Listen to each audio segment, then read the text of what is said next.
Alright then, so the first thing I want to do is allow the user to click on a button to start a new game. And when they click that button, I want two things to happen. First of all, I want to keep track of whether a user is currently playing a game or not.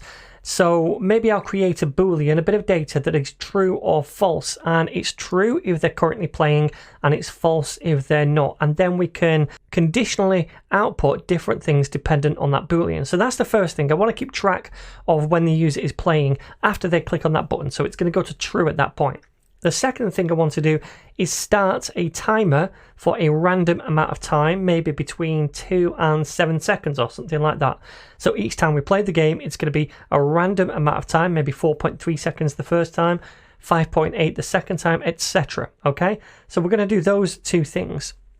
Now the first thing I'm going to do is add on a button inside the app.view file. So let me do that, button, and inside I'll just say play. Now, when a user clicks on this, so we'll add a click event, we want to fire a function, and that function is going to be called start. So let's create our methods property down here, and inside that we need a function called start. Now inside here is where I want to do those two things. I want to keep track of whether a user is currently playing, and I also want to set some kind of delay. And that is the amount of time it's going to be before the block appears on the screen that we have to click. So before we actually do that inside the method, let me first create a couple of properties inside the data function. So data, remember, is a function which returns an object. Now inside this object we're going to have two properties. The first one is going to be is playing, and that's going to keep track of whether a user is playing or not. So it's going to be true or false. Now it's going to be false to begin with when we first load the page, and it's only going to become true when we click on this button, so we'll change it in here in a second.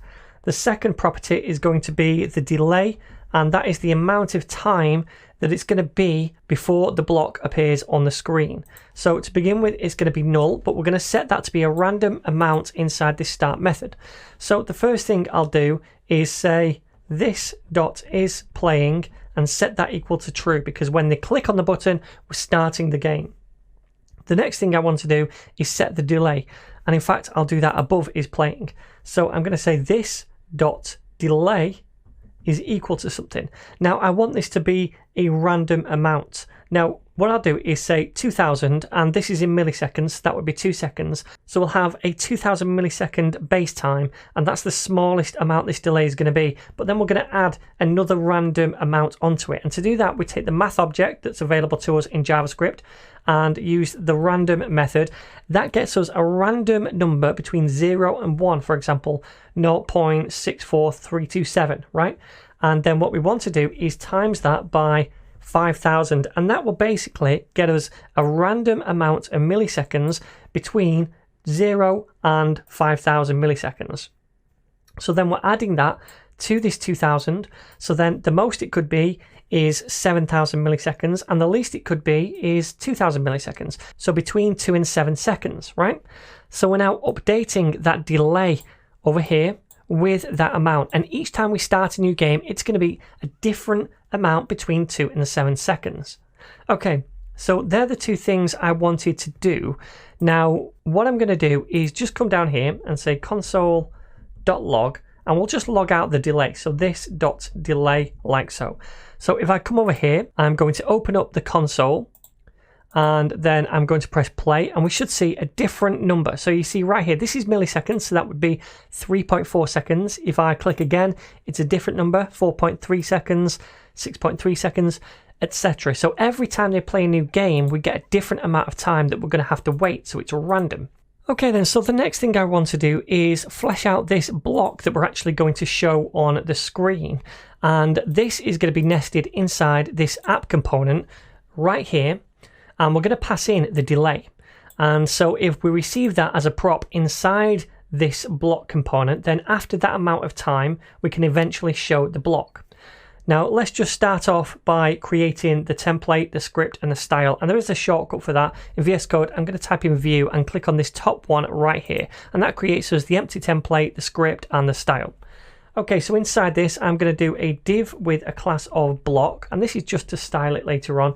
And inside, I'm just going to say click me. All right, so now inside the style, I'll just style this up a little bit, and I'm going to paste these in so you don't have to watch me type it out.